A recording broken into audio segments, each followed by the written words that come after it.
আগামীকাল জাতীয় মৎস্য পক্ষ উদ্বোধন ও আরও কিছু অনুষ্ঠানে যোগ দিতে কিশোরগঞ্জ যাচ্ছেন প্রধানমন্ত্রী তারেক রহমান। নির্বাচনের পর এটিই প্রধানমন্ত্রীর প্রথম কিশোরগঞ্জ সফর।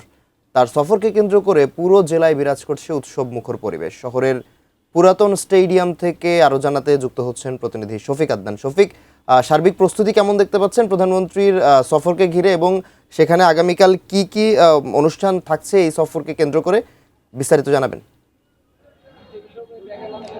মাহাতি, আপনি জানেন যে জাতীয় কোনো অনুষ্ঠান হলে যে সেই অনুষ্ঠানগুলো সাধারণত রাজধানী ঢাকায় বড় বড় যে সম্মেলন কেন্দ্রে হয়ে থাকে, কিন্তু এবারই প্রথম জাতীয় কোনো অনুষ্ঠান কিশোরগঞ্জে হচ্ছে। জাতীয় মৎস্য পক্ষ সেটা কিশোরগঞ্জের কটিয়াদীতে এটা হবে এবং সেই অনুষ্ঠানটি আগামীকাল অনুষ্ঠিত হচ্ছে কটিয়াদীতে। সেখানে প্রধান অতিথি হিসাবে উপস্থিত থাকবেন প্রধানমন্ত্রী তারেক রহমান। তিনি সড়ক পথে কিশোরগঞ্জে আসবেন। প্রথমে পাকুন্দিয়ার মির্জাপুরে ব্রহ্মপুত্র নদে তিনি সকালবেলায় এখানে মাছের পোনা ছাড়বেন এবং এই যারা মাছ চাষ করে তাদের মাঝে পোনা বিতরণ করবেন এবং স্থানীয় লোকজনের সঙ্গে।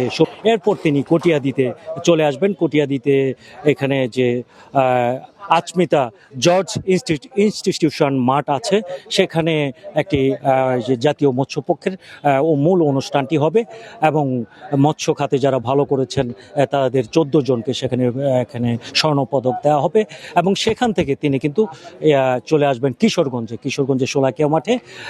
এখানে একটি অনুষ্ঠান আছে, একটা প্রকল্প, 16 কোটি টাকার প্রকল্প, মাঠের দৃষ্টিনন্দন করা, মাঠটি এবং আধুনিকরণ করা, সেই প্রকল্পটির উদ্বোধন করবেন। এরপর তিনি বিকেল বেলায় কিশোরগঞ্জ পুরাতন স্টেডিয়ামে এখানে ফ্যামিলি কার্ড বিতরণ সহ ইমাম মুয়াজ্জিন যারা আছে, ধর্মীয় প্রতিষ্ঠানে যারা কাজ করে তাদেরকে সম্মানী করবেন। এই যে এই অনুষ্ঠানকে কেন্দ্র করে ব্যাপক কর্মসূচি বা কর্মযজ্ঞ চলছে। পুরাতন স্টেডিয়ামে মঞ্চ নির্মাণ কাজ মানে জোরে সোরে চলছে। আর পুরাতন স্টেডিয়ামে আশপাশে আমরা নেতা কর্মীদের মিছিল দেখতে পেয়েছি কিছুক্ষণ আগে, তাকে স্বাগত জানিয়েছে। শোলাকিয়া মাঠও সাজানো হয়েছে বিভিন্নভাবে। সব মিলে একটি উৎসব মুখর পরিবেশ আমরা দেখতে পেয়েছি। এখানে জেলা বিএনপির সভাপতি ও পাট ও বস্ত্র প্রতিমন্ত্রী শরীফুল আলমের সঙ্গে আমি কথা বলেছিলাম।